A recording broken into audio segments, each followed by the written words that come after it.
Influencer Ferry Irwandi membongkar kebusukan bisnis garam Ruqyah. Menurutnya bisnis garam Ruqyah bukanlah bisnis tapi penipuan yang berkedok agama. Jika bisnis garam krosok dianggap sebagai penipuan besar-besaran atas nama agama, lalu bagaimana dengan bisnis makam palsu? Jualan makam palsu. Penipuan atau bukan? Dan jika bisnis makam palsu juga dianggap sebagai penipuan atas nama agama, lalu coba pikir baik-baik. Bagaimana dengan bisnis jualan tanah suci yang ada di Arab, yang katanya di sana ada rumah Tuhan yang Maha Kuasa? Apakah ini bukan penipuan lebih besar yang sudah dilakukan selama ribuan tahun? Penipuan bukan ya? Coba tanyakanlah kepada kepada rumput yang bergoyang. Halo sobat-sobat semuanya, jumpa lagi di channel Warta Kabar Baik. Selamat pagi buat yang menyimak video ini di pagi hari. Selamat siang, sore, dan malam buat yang menyimak di siang, sore, atau malam hari. Sobat-sobat, video-video di channel Warta Kabar Baik ini hanya dikhususkan bagi jiwa-jiwa atau orang-orang yang berpikiran terbuka ya. Bagi yang tidak berpikiran terbuka, skip aja deh. Oke, terima kasih semuanya. Jangan lupa subscribe, like, komen, dan share ya. Okay, my friends anywhere, everywhere. Welcome back with me, ODGJ. Orang dengan gagasan-gagasan jujur yang selalu berani kulil hakko walau kana muron. Wartakan, siarkan, beritakan, nyatakanlah kebenaran meskipun pahit. Oke, my friends anywhere, everywhere, without wasting time ya. Langsung kita simak cuplikan video edukasi dari Mbak Cindy Flow ya, dari channel Peace. Demikian. Influencer Ferry Irwandi membongkar kebusukan bisnis garam Ruqyah. Menurutnya bisnis garam Ruqyah bukanlah bisnis tapi penipuan yang berkedok agama. Dengan berkedok agama, garam itu kini telah terjual dengan mencapai omset miliaran rupiah. Menurut Ferry ada 3 alasan kenapa sih bisnis ini tuh dianggap sebagai penipuan. Pertama, para penjual nawarin garam itu sebagai bagian dari anjuran agama, khususnya Islam. Padahal nggak ada satu riwayat hadis pun yang bisa dijadikan dasar atas klaim itu. Sejumlah ulama bahkan menyebut itu sebagai praktek bid'ah. Ini misalnya disampaikan Ustadz Zulkarnain Muhammad Sanusi dan Syekh Utsman Al-Khamis. Alasan kedua, para penjual ini memajang foto ulama besar Syekh Ali Jaber tanpa izin untuk menarik para pembelinya. Menurut Ferry, ini benar-benar tindakan jahat yang dilakukan produsen dan penjual garam Ruqyah. Nggak cuma Syekh Ali Jaber, para penjual garam Ruqyah itu juga menggunakan sejumlah penceramah terkenal sebagai bintang iklannya. Antara lain Ustadz Abdul Somad, Mama Dede, Ustadz Adi Hidayat, dan lainnya. Jelasnya, mereka bikin iklan itu dengan teknologi AI. Dengan AI, seolah benar-benar para penceramah itu promosiin produk itu dan menyampaikan manfaatnya. Kenyataannya, mereka nggak melakukan itu. Bantahan misalnya dilakukan Ustadz Adi Hidayat. Walau disayangkan, penceramah lainnya nggak terdengar menyampaikan bantahan. Alasan ketiga, menurut Ferry adanya overclaim yang dilakukan oleh pebisnis garam Ruqyah. Bayangin, semua hal yang ingin didapat di dunia ini bisa didapatkan hanya dengan mandi air garam Ruqyah. Misalnya, mulai dari pengen punya anak, mau jualannya laku, mau sembuh dari satu penyakit, mau karir yang bagus, dan lain sebagainya. Mirisnya lagi, kata Ferry, keuntungan dari para penjual garam Ruqyah ini nggak sedikit pun dinikmati sama para petani garam. Ferry merasa perlu membongkar penipuan garam Ruqyah ini karena menurutnya ini benar-benar udah meresahkan. Udah banyak masyarakat yang ketipu sama klaim-klaim penjual garam Ruqyah ini. Bayangin deh, dengan berbagai klaim mereka saat ini, garam Ruqyah udah menjadi salah satu barang paling laku di marketplace. Dalam catatan Ferry, satu toko aja nih bisa menjual ribuan bahkan puluhan ribu item. Bahkan Ferry menemukan beberapa toko nih udah ada yang beromset mencapai 4,4 miliar rupiah. Modal membuat garam Ruqyah ini juga kecil banget. Cuma dengan modal sekitar Rp5.000, para penipu bisa menjual produk ini mencapai Rp150.000. Bayangin deh, keuntungannya ini bisa mencapai 2000%. Karenanya Ferry menyebut bisnis garam Ruqyah adalah bisnis abad ini. Semua keberhasilan ini dicapai hanya dengan membungkus produk ini dengan bungkus agama. Menurut Ferry, karena bungkus agama juga nggak banyak orang yang mau mempermasalahkannya. Padahal itu adalah penipuan yang nyata. Bahkan pemerintah yang seharusnya melindungi masyarakat juga nggak bersuara tentang ini. Korban dari penipuan ini juga adalah orang-orang kecil, orang-orang miskin. Karena itu, Ferry mengajak orang-orang terdidik untuk melakukan perlawanan. Jangan biarkan praktek yang sebenarnya penipuan tetap melanggeng karena nggak ada yang berani mempermasalahkan. Kami di PI sendiri udah menyuarakan ini dari 2 bulan yang lalu. Semoga ajakan Ferry ini direspon oleh banyak yang lainnya juga ya. Yuk, lawan pembodohan atas nama agama.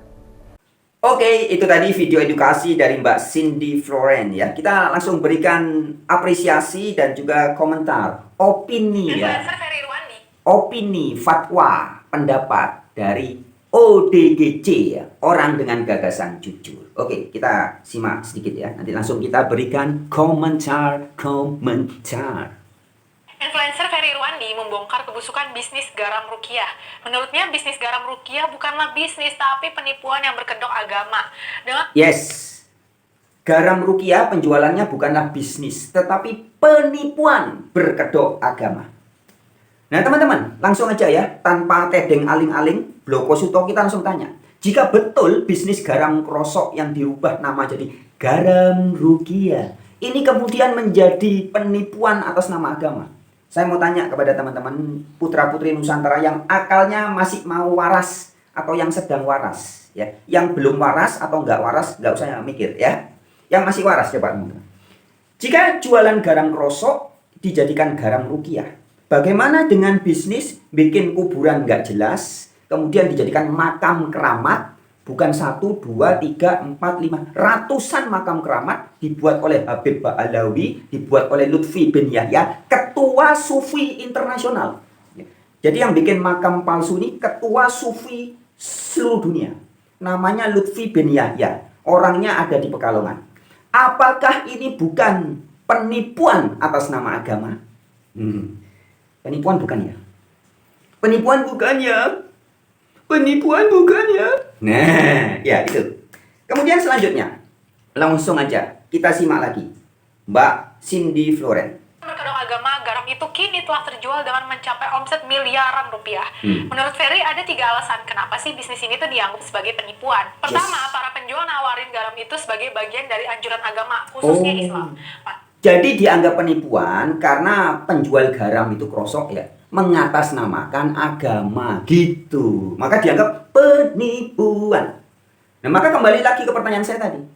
Jika garam krosok jadi garam rukiah dianggap penipuan karena atas nama agama, bagaimana ini dengan bikin cerita dongeng kurafat, makam palsu, kuburan palsu dijual ya menjadi bisnis besar dilakukan oleh ketua atau pemimpin sufi sedunia yaitu Lutfi bin Yahya. Sedikit berbeda dengan jualan garam klosok ya. Kalau garam klosok itu bisnis berkedok agama.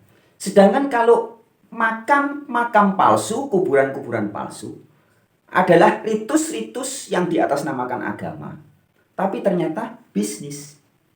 Ya, jadi bedanya cuma di situ. Kedoknya doktrin, ajaran, ritual, taat kepada agama katanya. Padahal ini bisnis mengeruk, mengambil keuntungan besar dari jualan makam palsu. Emang boleh? Hah? Emang boleh? Emang boleh? Emang boleh? Ini penipuan apa bukan? Hah? Ini penipuan apa bukan? Ya, oke lanjut dulu. Mbak Cindy Floren. Padahal nggak ada satu riwayat hadis pun yang bisa dijadikan dasar atas klaim itu. Sejumlah ulama bahkan menyebut itu sebagai praktek bid'ah. Ini misalnya disampaikan Ustadz Zulkarnain Muhammad Sanusi dan Syekh Usman Al-Khamis. Alasan kedua, para penjual ini memajang foto ulama besar Syekh Ali Jaber tanpa izin untuk menarik para pembelinya. Menurut Ferry ini benar-benar tindakan jahat. Ya, jika penjualan garam krosok dirubah jadi garam rukiah atas nama agama Islam. Ini menampilkan foto-foto, ada yang sudah almarhum ya, Syekh Ali Jaber ya, dan mencuplik foto-foto orang, gambar-gambar kiai, gambar ulama ya untuk menarik. Nah, sedangkan penjualan makam-makam palsu, kuburan-kuburan palsu, ini bukan cuma gambar, ya, tetapi ada wujud orangnya, para Habib Ba'alawi. Ya, bahkan ada yang jualan air minum, ingat enggak? Ayo Bib, minum Bib.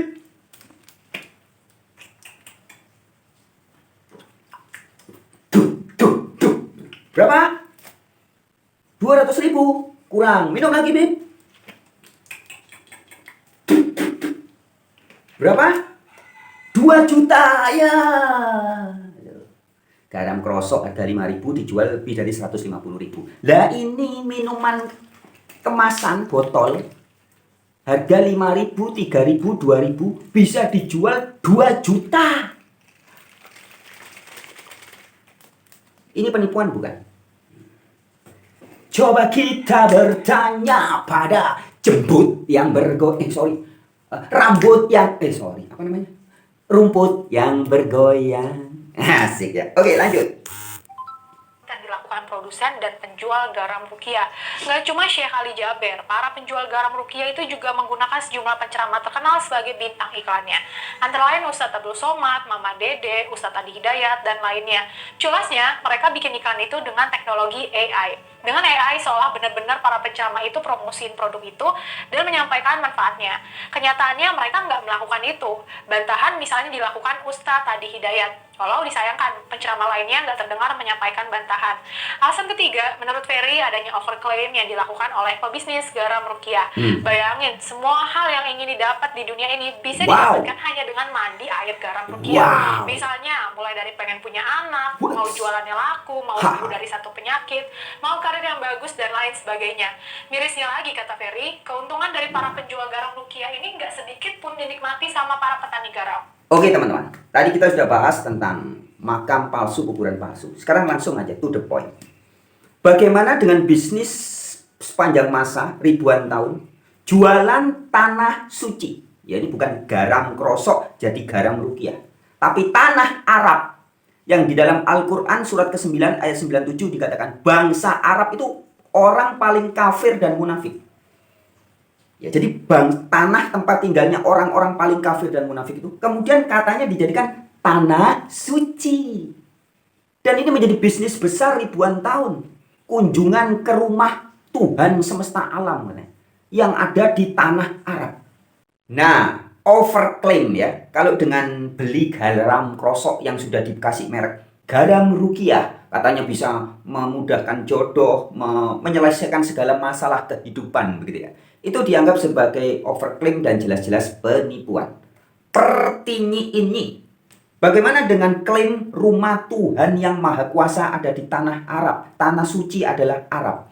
Dan ada jutaan bahkan miliaran, kalau dari zaman dulu mungkin triliunan orang yang sudah pergi ke sana. Tapi setelah pulang dari sana dapat gelar, kalau cowok tamu laki-laki haji, kalau cewek tamu perempuan haja. Tetapi ternyata di sana belum ketemu dengan Tuhan yang Maha Kuasa. Ya, datang ke rumah Tuhan tapi tidak ketemu Tuhan. Bukankah ini lebih dari overclaim? Hah? Mikir. Saya mau tanya. Jika penjualan garam krosok diiklankan dengan memakai AI ya, artificial intelligence dengan kecerdasan buatan ya. Nah, sedangkan penjualan tanah yang diklaim sebagai suci, yang selama ribuan tahun ini membuat banyak orang dari seluruh dunia berbondong-bondong datang ke sana. Ini bukan pakai kecerdasan buatan. Tetapi iklannya dilakukan oleh banyak ustadz, ulama, kiai, habib, gus. Ya, jadi bukan robot ya. Bukan AI, bukan ChatGPT. Tetapi orang-orang sungguhan yang mempromosikan, mengiklankan. Di tanah Arab ada rumahnya Tuhan yang Maha Kuasa. Tanah Arab, tanah suci. Yang gersang kerontang ya. Dianggap tanah suci, tanah mulia, rumah Tuhan. Dan banyak orang-orang miskin, orang-orang kecil yang nabung berpuluh-puluh tahun, belasan tahun. Habis uang puluhan juta, ratusan juta. Hanya menyumbang untuk membuat Arab menjadi kaya. Padahal seperti kata Habib Kripo, kata Nabi apa? Kalau mau cari aku, cari di tempat orang-orang apa? Yang butuh pertolongan kamu. Tuhan gak parkir di masjid. Tuhan gak parkir di Ka'bah. Ngapain pergi jauh-jauh buang duit? Cuma ke Arab sana berebut hajar aswad, membuang duit besar. Mau cari Tuhan. Anda senangkan manusia. Nah, jadi Tuhan tidak parkir di Mekah. Tapi hari ini begitu banyak orang yang sudah terkena iklan. Nah, masalahnya ini iklan ini termasuk seperti garam krosok dan makam palsu itu tadi. Ini bisnis penipuan atau bukan? Penipuan atau bukan? Hah? Coba. Mari sekali lagi kita tanyakan kepada jembut. Kok salah terus sih? Kepada rambut. Maksud saya kepada rumput yang bergoyang. Oke sahabat-sahabat, sekian video kali ini dari channel Warta Kabar Baik. Salam ODGJ, orang dengan gagasan jujur. Silakan tulis komentar-komentar Anda. Semangat, Nusantara bangkit.